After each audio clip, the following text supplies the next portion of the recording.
¿Alguna vez han tenido que trabajar de noche en esta ciudad?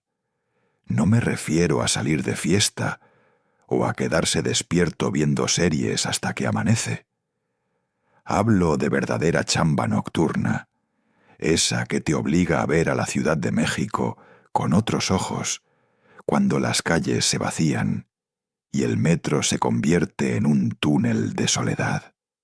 Yo llevo ya 3 años trabajando en un almacén de medicamentos en la zona industrial de Tláhuac, con horarios que van desde las 11 de la noche hasta las 7 de la mañana. Al principio pensé que sería temporal, que conseguiría algo mejor, pero la vida tiene forma de atraparte, y antes de darme cuenta, ya me había acostumbrado al ritmo invertido. La rutina era siempre la misma. Salía de mi casa en Mixcoac alrededor de las 9:30 de la noche, tomaba el metro en la línea 12 hasta Tláhuac, caminaba 20 minutos hasta el almacén y me tragaba 8 horas clasificando medicamentos en un bodegón que olía a desinfectante rancio y cartón mojado. Lo peor no era el trabajo en sí, era el regreso.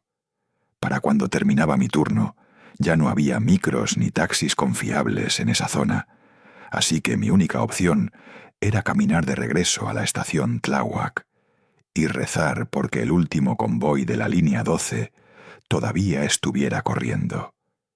Generalmente llegaba a la estación alrededor de las 7:15 de la mañana, justo a tiempo para tomar uno de los últimos metros que salían antes del mantenimiento diario. La estación Tláhuac a esas horas es un lugar extraño. No está completamente vacía, pero tampoco tiene la multitud aplastante del día. Hay un puñado de trabajadores nocturnos como yo, algunos borrachos tratando de llegar a casa, y ocasionalmente algún vigilante o empleado de limpieza del metro. Las luces fluorescentes zumban con ese sonido agudo que te taladra los oídos cuando hay silencio, y el eco de cualquier paso resuena por los pasillos de azulejo como si estuvieras en una catedral abandonada. Siempre traté de no pensar mucho en el ambiente. Simplemente bajaba las escaleras mecánicas que casi nunca funcionaban. Pasaba mi tarjeta en los torniquetes y esperaba en el andén mirando mi celular para distraerme. Esa madrugada del 27 de noviembre empezó como cualquier otra. Había sido un turno especialmente pesado porque uno de mis compañeros no llegó y tuve que cubrir su área además de la mía. Para cuando salí del almacén, sentía los pies hinchados y la espalda como si me hubieran dado una golpiza. Caminé más rápido de lo normal porque quería llegar a casa, darme un baño caliente y tirarme en la cama, aunque solo fueran un par de horas. La estación estaba aún más vacía que de costumbre. Solo vi a un señor dormido en una de las bancas del andén y a una mujer joven con uniforme de hospital que revisaba su celular con expresión cansada. Cuando el convoy llegó, las puertas se abrieron con ese silbido metálico característico y entré al vagón casi por inercia. No sé por qué, pero esa mañana decidí caminar hacia el fondo del vagón en lugar de quedarme cerca de las puertas como siempre hacía. Quizás fue porque quería sentarme y todos los asientos cerca de la entrada estaban ocupados por bolsas o manchados con algo que prefería no identificar. Quizás simplemente estaba tan cansado que mi cerebro dejó de tomar decisiones racionales. El caso es que caminé hasta casi el final del vagón, pasando por 5 asientos vacíos, hasta que finalmente me dejé caer en uno que me pareció lo suficientemente limpio. Fue entonces cuando lo vi. Al fondo del vagón, en el último asiento junto a la puerta, que conecta con el siguiente carro, había una figura sentada. Desde mi posición no podía ver bien los detalles, solo una silueta oscura recargada contra la ventana, con la cabeza ligeramente inclinada hacia adelante, como si estuviera dormida o mirando el piso. No había nada particularmente extraño en eso. La gente se duerme en el metro todo el tiempo, especialmente a esas horas. Lo raro fue la sensación que me dio verla, como un escalofrío que me recorrió la espalda sin razón aparente. Me dije a mí mismo que era solo el cansancio, que llevaba demasiadas horas despierto y mi mente estaba jugándome chueco. El metro arrancó con ese jalón característico que te hace balancear aunque estés sentado. Cerré los ojos por un momento, respiré hondo y cuando los abrí de nuevo miré alrededor del vagón. Aparte de mí y la figura del fondo, solo había otras 3 personas. Un morro con audífonos que movía la cabeza al ritmo de música que solo él escuchaba, la mujer del uniforme de hospital que había visto en el andén y un señor con overol de trabajo que parecía tan agotado como yo. Todos estaban dispersos por el vagón, cada uno en su propio mundo, y ninguno parecía prestar atención a la figura del fondo. De hecho, ahora que lo pienso, todos estaban sentados en la mitad delantera del vagón, como si hubieran decidido inconscientemente mantener distancia de esa última sección. Saqué mi celular e intenté distraerme revisando mensajes y notificaciones sin importancia. El convoy se detuvo en la primera estación, Nopalera, y subieron 2 personas más. Uno era un chavito que no debía tener más de 16 años, con una mochila enorme, claramente estudiante que madrugaba para llegar a la escuela. El otro era un hombre mayor con sombrero y chamarra de mezclilla que llevaba una bolsa del mercado. Ambos entraron, miraron alrededor del vagón y se sentaron cerca de las puertas, a pesar de que había asientos vacíos más al fondo. Ninguno de los dos volteó siquiera hacia donde estaba la figura. Las puertas se cerraron y el metro continuó su camino. No sé en qué momento exacto me empezó a incomodar la situación. Quizás fue cuando me di cuenta de que llevábamos ya 3 estaciones y la figura no se había movido ni 1 milímetro. Ni siquiera ese típico ajuste de posición que hace la gente dormida, ni un cambio en la inclinación de la cabeza, nada. Era como si estuviera congelada en esa posición, completamente inmóvil, mientras el vagón se sacudía y balanceaba con el movimiento del convoy.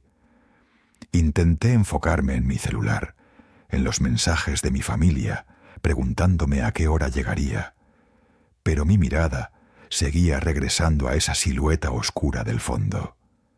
Había algo en su quietud absoluta que me sacaba de onda, algo que mi cerebro cansado no lograba procesar, pero que me ponía cada vez más nervioso. La siguiente estación fue Olivos, y fue ahí donde todo empezó a sentirse realmente mal.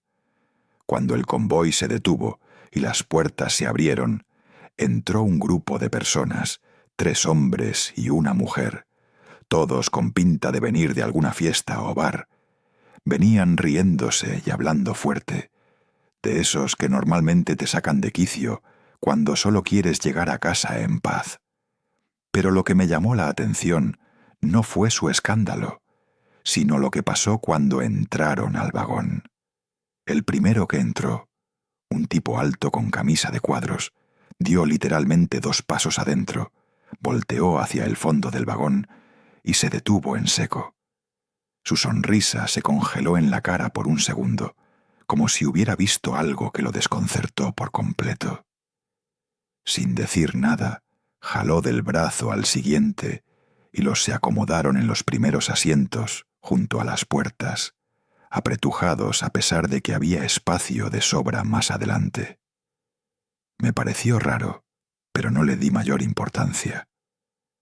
Cerré los ojos tratando de descansar un poco, pero justo cuando estaba empezando a cabecear, escuché la voz del conductor por los altavoces. Normalmente los conductores del metro solo anuncian la estación siguiente y tal vez alguna recomendación de seguridad, pero esta vez fue diferente. La voz sonaba cansada, casi resignada, cuando dijo: «Próxima estación Tezonco. Se solicita a los pasajeros mantener distancia del área de conexión trasera del vagón. El pasajero especial requiere su espacio». Abrí los ojos de golpe y miré alrededor para ver si alguien más había escuchado eso. El grupo de la fiesta dejó de reír por un momento y se miraron entre ellos con expresión confundida.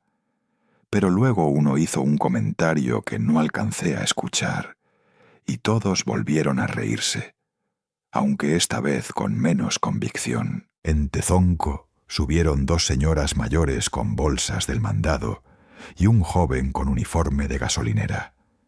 Las señoras entraron platicando animadamente sobre no sé qué promoción del supermercado, pero en cuanto pusieron un pie en el vagón, una de ellas se calló a media frase.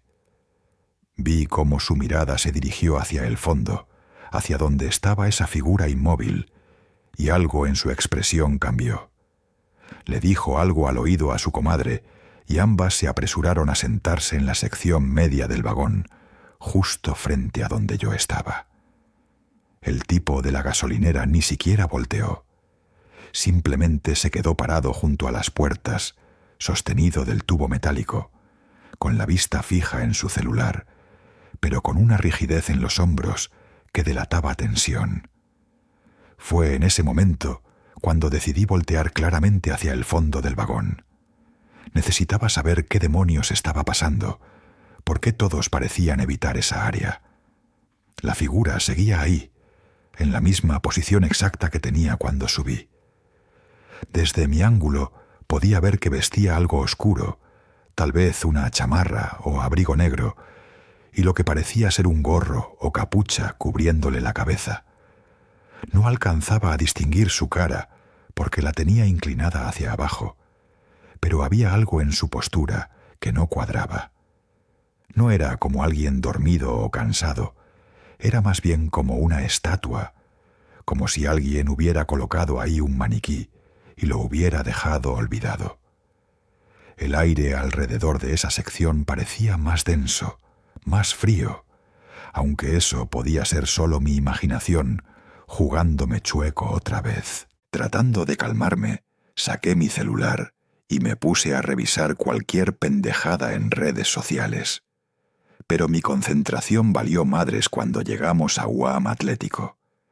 Esta vez el anuncio del conductor fue aún más extraño.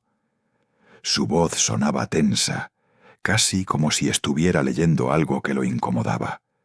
UAM Atlético. Pasajeros, se les recuerda que el protocolo de la línea 12 indica mantener calma y no establecer contacto visual prolongado con el pasajero especial. Próxima estación Culhuacán. Ese anuncio sí que hizo que varios en el vagón se miraran entre sí con expresión de alarma. Una de las señoras que habían subido en Tezonco se santiguó rápidamente y apretó su bolsa contra el pecho. El grupo de la fiesta ya no se reía para nada. Uno de ellos incluso se paró y caminó hacia la puerta de conexión con el siguiente vagón, como considerando cambiarse. En Culhuacán, el ambiente se puso aún más pesado. Subieron 5 personas más, y todos, absolutamente todos, siguieron el mismo patrón.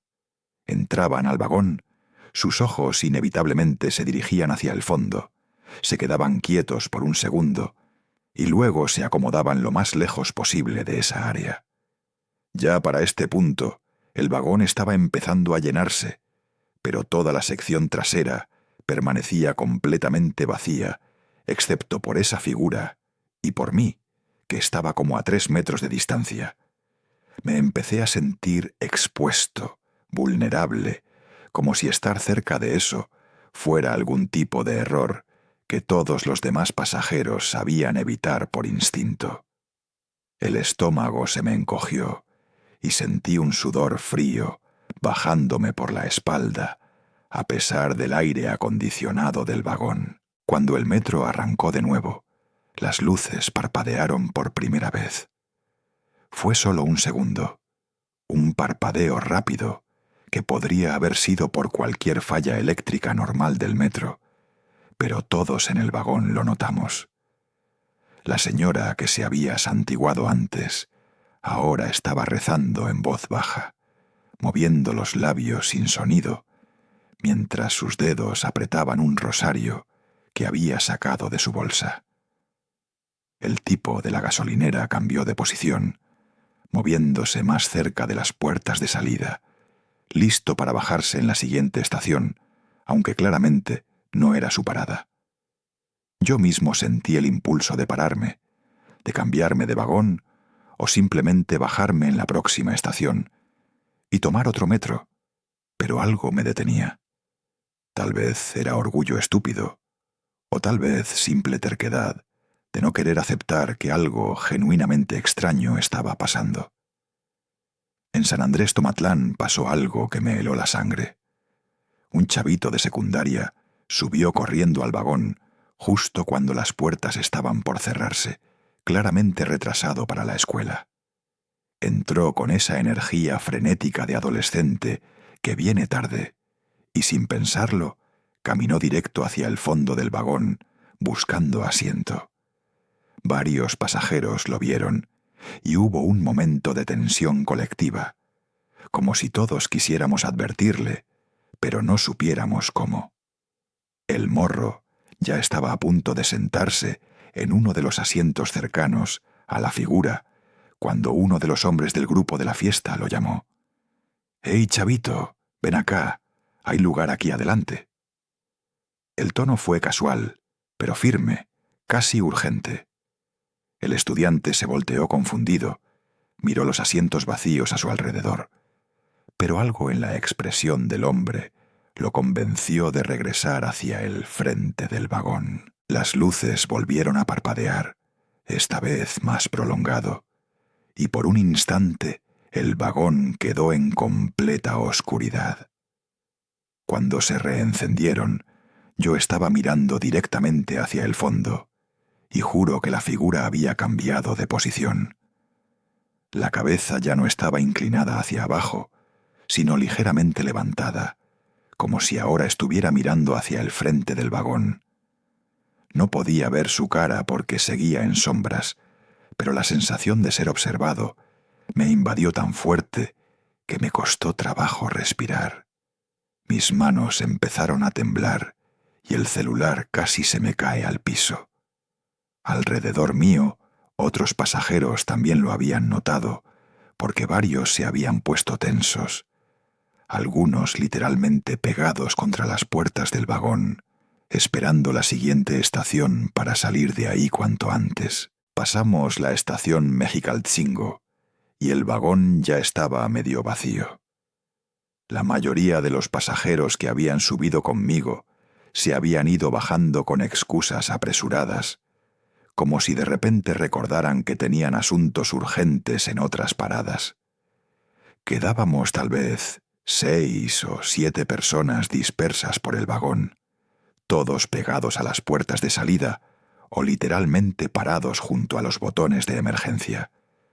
Nadie, absolutamente nadie, se quedó en la mitad trasera excepto yo, que seguía ahí como un terco o un idiota. Ustedes decidan. El silencio dentro del vagón era tan espeso que podía escuchar la respiración agitada de la señora del Rosario 3 asientos adelante y el golpeteo nervioso de los dedos de alguien contra el tubo metálico. Fue entre Mexicaltzingo y la siguiente estación cuando todo se fue a la chingada de verdad. El metro empezó a reducir velocidad como si estuviera arrastrándose, y las luces del vagón comenzaron a bajar de intensidad muy lentamente, casi como si alguien estuviera girando un control poco a poco. No fue un apagón súbito ni un parpadeo, sino una reducción gradual que te daba tiempo de sentir cómo el miedo iba creciendo segundo a segundo. Primero las luces pasaron de blanco brillante a un tono amarillento enfermizo, luego a naranja mortecino, y seguían bajando. El zumbido eléctrico del techo cambió de tono también, volviéndose más grave, más profundo, vibrando en mi pecho como un latido ajeno. Los pasajeros que quedaban empezaron a moverse inquietos, algunos sacando sus celulares para usar las linternas, otros simplemente quedándose quietos, como estatuas rezando para que esto terminara rápido. Yo saqué mi celular por instinto, pero la batería estaba casi muerta, y cuando intenté encender la linterna, no funcionó, como si el aparato se hubiera rendido en el peor momento posible. La señora del rosario estaba llorando abiertamente ahora, repitiendo, «Diosito santo, Diosito santo», entre sollozos mientras su comadre la abrazaba con los ojos cerrados.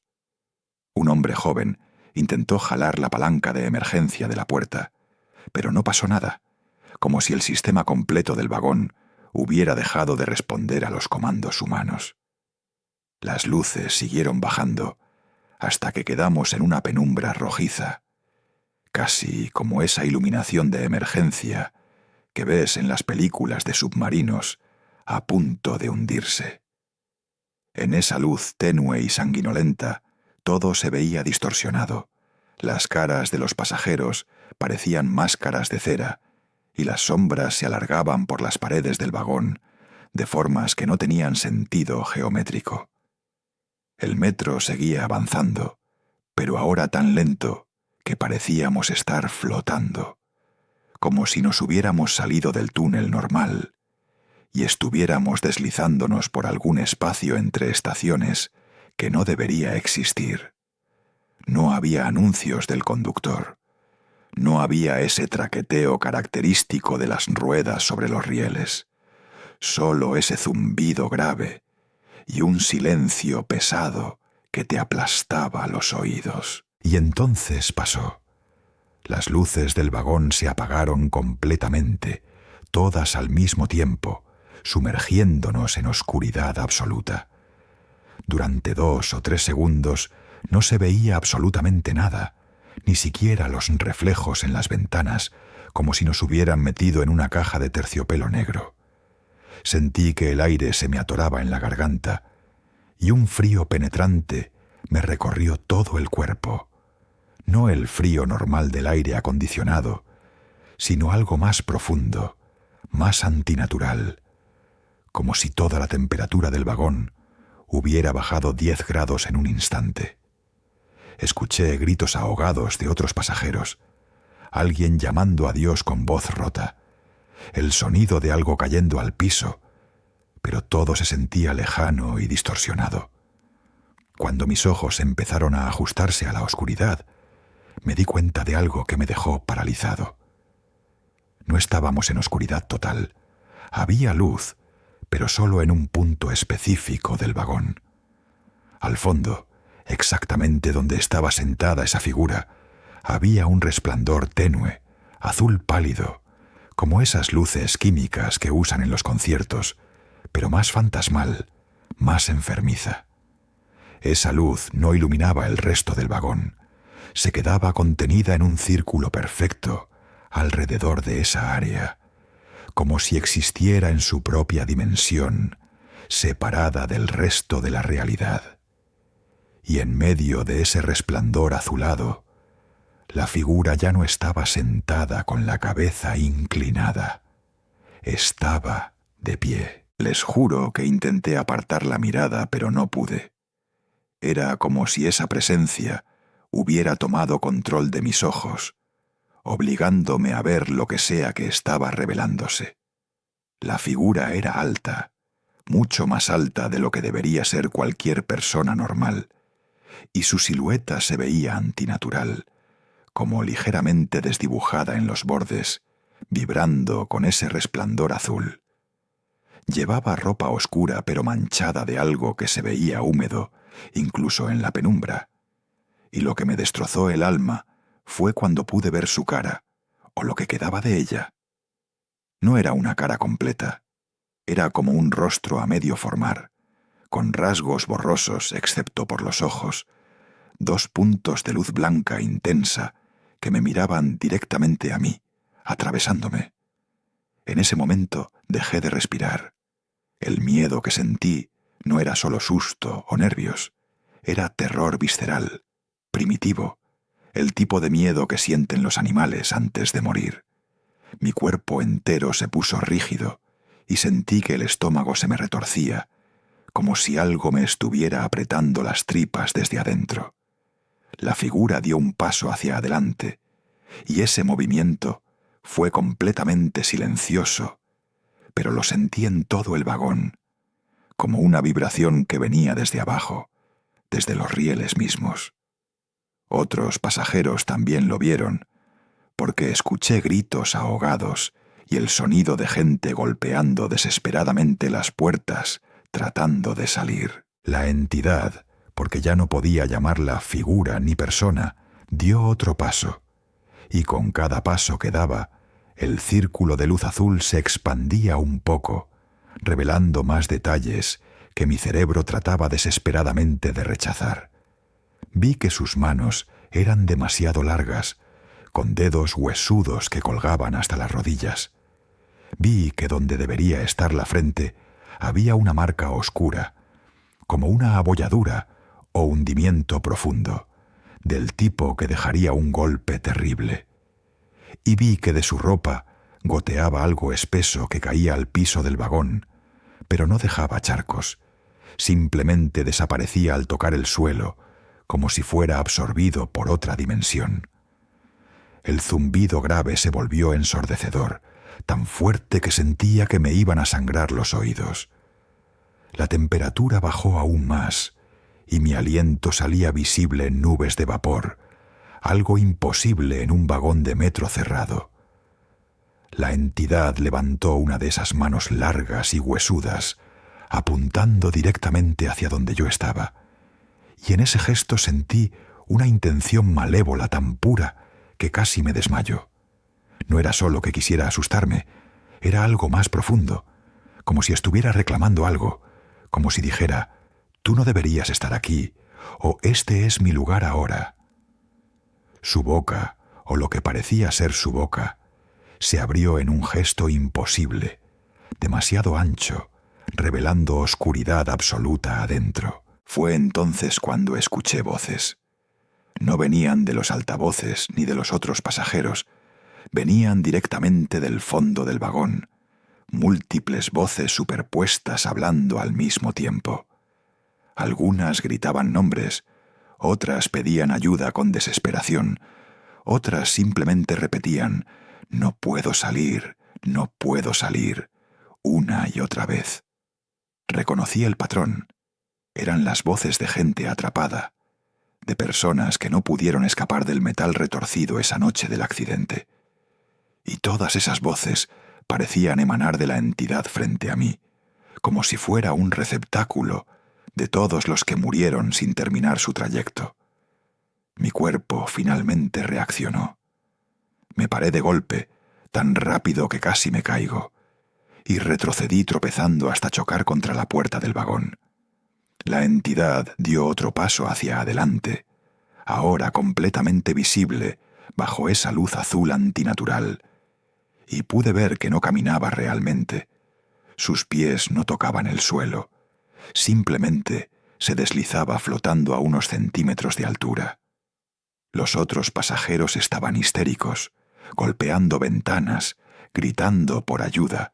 Uno incluso rompió el cristal de emergencia con el codo y trató de alcanzar algo afuera, pero no había nada, solo oscuridad del túnel. El vagón dio un jalón violento y de repente empezó a acelerar.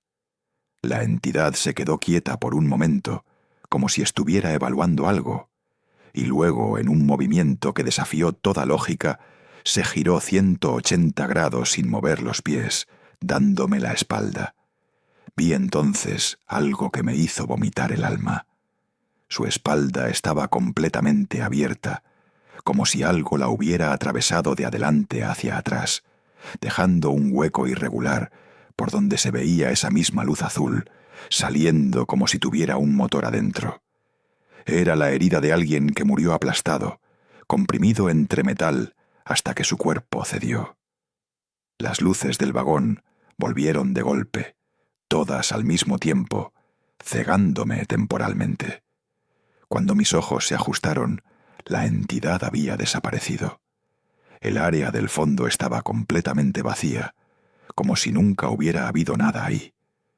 Pero el aire seguía helado, y ese olor a metal oxidado y algo podrido permanecía flotando, mezclándose con el olor a sudor frío de todos nosotros. El metro salió del túnel y entramos a una estación, cualquier estación, no me importaba cuál. Solo sabía que tenía que bajarme, que no podía quedarme un segundo más en ese vagón, aunque significara caminar kilómetros hasta mi casa. Las puertas del vagón se abrieron en una estación que ni siquiera registré en ese momento. Podría haber sido Coyoacán, podría haber sido Zapata, podría haber sido el mismísimo infierno, con un letrero del metro pegado en la entrada, y me hubiera dado igual. Lo único que mi cerebro procesaba era la orden de salir, escapar, poner distancia entre yo y ese vagón maldito antes de que las puertas se cerraran y me quedara atrapado para el siguiente tramo. Me lancé hacia afuera junto con los otros pasajeros que habían sobrevivido a esa experiencia, todos empujándonos sin cuidado, sin palabras, solo cuerpos desesperados buscando aire limpio y suelo firme que no vibrara con voces de muertos. Cuando mis pies tocaron el andén, las piernas casi me fallan. Me tuve que sostener del poste de información para no caerme ahí mismo como un borracho. A mi alrededor, los otros pasajeros del vagón caminaban rápido hacia las escaleras, algunos llorando abiertamente, otros con expresiones vacías como zombis. La señora del Rosario pasó junto a mí murmurando oraciones atropelladas, con la cara empapada en lágrimas y mocos, todavía apretando las cuentas como si su vida dependiera de ello. Nadie se detuvo a hablar de lo que habíamos visto. Nadie intercambió números o comentarios. Simplemente nos dispersamos como cucarachas cuando prenden la luz, cada uno queriendo olvidar que los demás existíamos, porque eso significaría admitir que lo que vimos fue real. Me quedé parado en ese andén durante no sé cuánto tiempo, tal vez 5 minutos, tal vez 20, viendo cómo los siguientes metros llegaban y se iban. Cada vez que se abría un convoy, mi cuerpo se tensaba esperando ver esa luz azul o sentir ese frío antinatural, pero no pasaba nada. Los vagones venían normales, con gente normal haciendo cosas normales como dormir o revisar su celular o comer algo mientras viajaban. Era como si el universo hubiera decidido regresar a su programación habitual, después de mostrarnos una escena que no debíamos ver, un canal oculto donde la realidad se dobla y los muertos no descansan en paz. Finalmente me obligué a moverme, subí las escaleras con piernas de gelatina y salí a la calle sin siquiera fijarme en qué colonia estaba. Afuera ya había amanecido completamente. El sol pegaba fuerte y la ciudad estaba despertando con su ruido característico de vendedores ambulantes, camiones, gente gritando, claxonazos. Todo ese caos urbano que normalmente me molesta esa mañana me pareció lo más hermoso del mundo, porque significaba vida, movimiento, existencia tangible y ruidosa. Me senté en la banqueta de una tienda cerrada y me puse a temblar sin control, con el celular en la mano tratando de decidir si llamar a alguien o simplemente quedarme ahí hasta que mi cuerpo dejara de sacudirse. Finalmente pedí un Uber, le di mi dirección real en Mixcoac, y durante todo el trayecto no pude dejar de voltear por la ventana trasera como si algo me estuviera siguiendo. Cuando llegué a mi casa, mi mamá estaba despierta haciendo el desayuno. Me vio entrar y supo de inmediato que algo andaba mal. «Mijo, estás blanco. ¿Qué te pasó?», me preguntó con esa preocupación maternal que detecta problemas a kilómetros de distancia.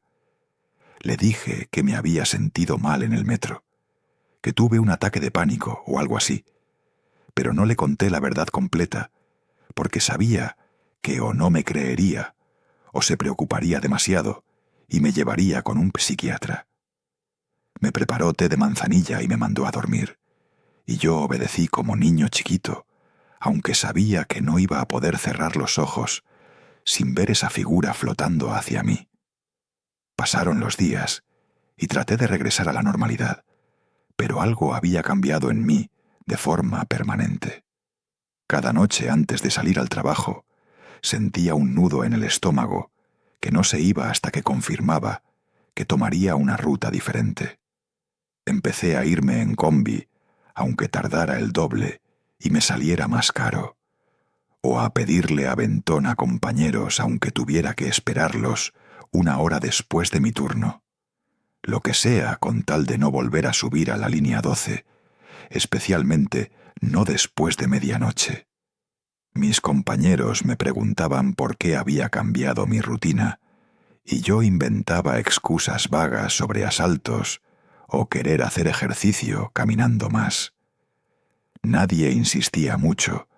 Todos en esta ciudad tienen sus propios traumas con el transporte público, pero lo peor no fue el miedo a volver al metro. Lo peor fue la sensación que me quedó grabada en el pecho. Esa certeza de que algo me había visto, me había reconocido, me había marcado de alguna forma. Hay noches en que estoy en mi cuarto tratando de dormir y siento ese mismo frío antinatural que sentí en el vagón, como si una presencia estuviera parada junto a mi cama observándome. No veo nada cuando abro los ojos, pero la sensación persiste, ese peso en el aire que te dice que no estás solo, aunque no haya nadie físicamente ahí. Me he despertado varias veces con el corazón acelerado, seguro de haber escuchado voces superpuestas, susurrando cosas que no logro entender. Pero cuando presto atención real, solo está el ruido normal de la ciudad filtrándose por la ventana. Investigué más sobre el accidente en mis ratos libres, una especie de obsesión enfermiza por entender qué fue lo que vi. Encontré foros donde otros trabajadores del metro hablaban de experiencias raras en la línea 12, especialmente en el tramo entre Olivos y Tezonco. Algunos mencionaban haber visto sombras en los túneles cuando manejaban el último convoy. Otros decían que los sensores de peso registraban pasajeros que no aparecían en las cámaras. Había incluso un testimonio de un conductor que renunció después de escuchar golpes en la cabina de control viniendo del vagón trasero cuando supuestamente iba vacío. No todos los testimonios eran verificables. Muchos sonaban a leyenda urbana o exageración, pero después de lo que viví, yo ya no podía descartarlos como fantasías. Hace 3 meses que pasó todo esto, y todavía no puedo hablar del tema sin que se me erice la piel.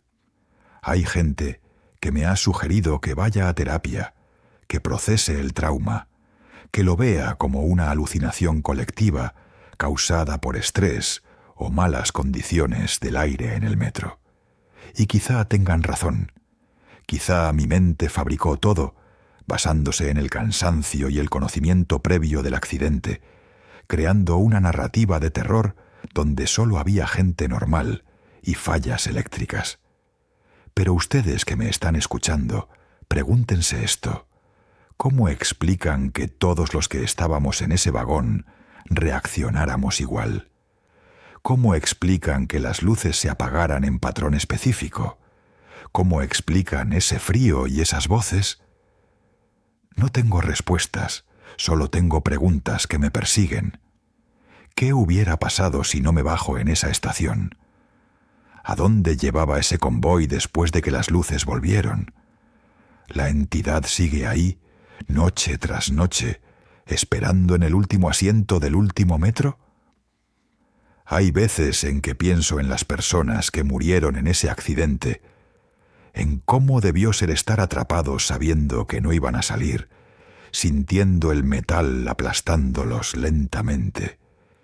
Y me pregunto si lo que vi era todas esas almas juntas, fundidas en una sola manifestación de rabia y dolor, o si era una sola persona que carga el peso de todos los demás. Lo único que sé con certeza es que hay lugares en esta ciudad donde el pasado no se queda enterrado. Hay grietas en la realidad donde lo que pasó sigue pasando en un loop infinito. Y los vivos que tenemos la mala suerte de cruzarnos con esas grietas, nos quedamos marcados para siempre. La línea 12 sigue operando. Miles de personas la usan cada día sin problema, pero yo ya no puedo verla igual. Para mí es un monumento móvil a los que no terminaron su camino, un tren que corre sobre rieles de culpa y negligencia, y en sus vagones vacíos de madrugada viajan más que solo trabajadores cansados. A veces, cuando no puedo dormir, abro el mapa del metro en mi celular y me quedo viendo esa línea dorada que cruza el sur de la ciudad. Me pregunto si otros habrán visto lo mismo que yo, si habrán sentido ese terror visceral de estar frente a algo que no debería existir. Me pregunto si alguno se habrá quedado en el vagón para ver qué pasaba en la siguiente estación y qué fue de ellos. Pero más que nada me pregunto, ¿cuándo será la próxima vez que esa entidad decida mostrarse? ¿A quién elegirá como testigo? Porque tengo la horrible certeza de que no fui el primero, ni seré el último, en ver al pasajero especial de la línea 12. Si ustedes alguna vez se encuentran en el último metro de la noche en esa línea y ven una figura solitaria sentada al fondo del vagón que nunca se mueve ni se baja en ninguna estación, háganme un favor. No se queden por curiosidad, no intenten acercarse y definitivamente no esperen a que las luces empiecen a apagarse. Simplemente bajen en la siguiente estación, aunque no sea su destino. Caminen rápido sin voltear atrás y busquen otra forma de llegar a casa. Porque hay cosas en esta ciudad que no están hechas para que las entendamos, solo para que las sobrevivamos si tenemos suerte. Y créanme, ustedes no quieren saber qué pasa si se quedan hasta el final del trayecto.